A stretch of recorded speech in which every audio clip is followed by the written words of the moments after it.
the way we see it, and the country should see it, that the people have spoken, and we respect the majesty of the democratic system.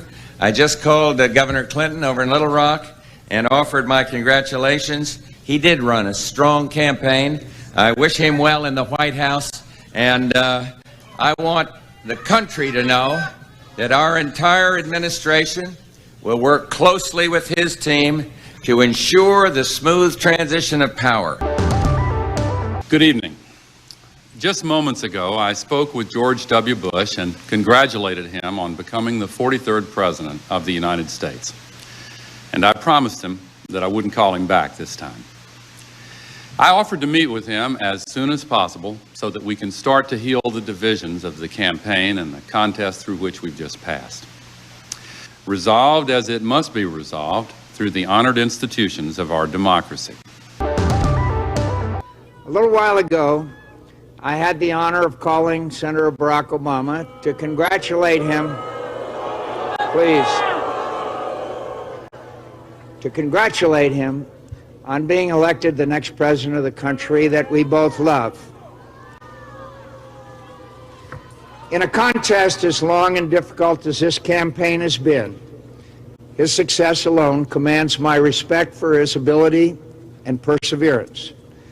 But that he managed to do so by inspiring the hopes of so many millions of Americans who had once wrongly believed that they had little at stake or little influence in the election of an American president is something I deeply admire and commend him for achieving. This is an historic election, and I recognize the special significance it has for African Americans and for the special pride that must be theirs tonight. This election is over, but our principles endure. I believe that the principles upon which this nation was founded are the only sure guide to a resurgent economy and to renewed greatness. I so wish that I had been able to fulfill your hopes to lead the country in a different direction, but the nation chose another leader, and so Ann and I join with you to earnestly pray for him and for this great nation. Thank you, and God bless America. Last night, I congratulated Donald Trump and offered to work with him on behalf of our country. I hope that he will be a successful president for all Americans. This is not the outcome we wanted or we worked so hard for, and I'm sorry that we did not win this election for the values we share and the vision we hold. I've just received a call from Secretary Clinton.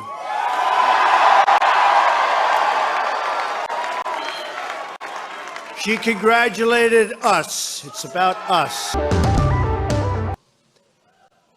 I would like to promise and pledge to all of my voters and supporters and to all of the people of the United States that I will totally accept the results of this great and historic presidential election if I win.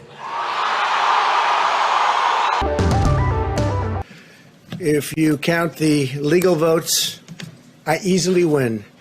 If you count the illegal votes, they can try to steal the election from us. If you count the votes that came in late, we're looking at them very strongly, but a lot of votes came in late. I've already decisively won many critical states, including massive victories in Florida, Iowa, Indiana, Ohio. So it will be hopefully cleared up, maybe soon, I hope soon, but it'll probably go through a process, a legal process. And as you know, I've claimed certain states, and he's claiming states, and we can both claim the states, but ultimately I have a feeling judges are going to have to rule. But there's been a lot of shenanigans, and we can't stand for that in our country. Thank you very much. We're in the Senate or the governor's homes or whether the president himself. You think of the line from Hamilton, history has its eyes on you. And I think in a setting like this, it's important to think about what the world is seeing, what history will see. So just a quick yes or no, you don't think anyone's trying to steal the election? Oh, I'm sure individuals would like to be able to, but I don't think there's a widespread conspiracy of some kind. Those things just don't happen the way people would anticipate they might. You've got several states, a number of states that have come out in favor of Joe Biden's election. And so you might get a change in one state, but getting enough to change the outcome, I think, is pretty difficult at this stage. Speaking of history, you ran for president. You were the Republican nominee in 2012. You conceded to then President Barack Obama back then. I want to play a little bit of what you said in that speech. I have just called President Obama to congratulate him on his victory. His supporters and his campaign also deserve congratulations. The nation chose another leader, and so Ann and I join with you to earnestly pray for him and for this great nation. The difference between that statement, which I'm sure was not easy to give, and what we've heard from President Trump. I just don't think you can expect President Trump to respond and react the way presidential candidates have in the past. He's a very different person than presidential candidates in the past. He has his own manner, and he is responding in a way which is entirely with everything we've seen during his campaigns and, of course, during his presidency. So he's going to do what he's going to do. But in the final analysis, there's going to be a recount, I'm sure, in a number of states. There will be investigation carried out, and there will be a resolution in the courts if necessary. And when that's all said and done, the president doesn't have a choice. People think, well, gosh, can we remove him from office? You don't have to remove him from office. If he does not win on a legitimate basis, why then he ceases to be president when Joe Biden is sworn in. It's as simple as that.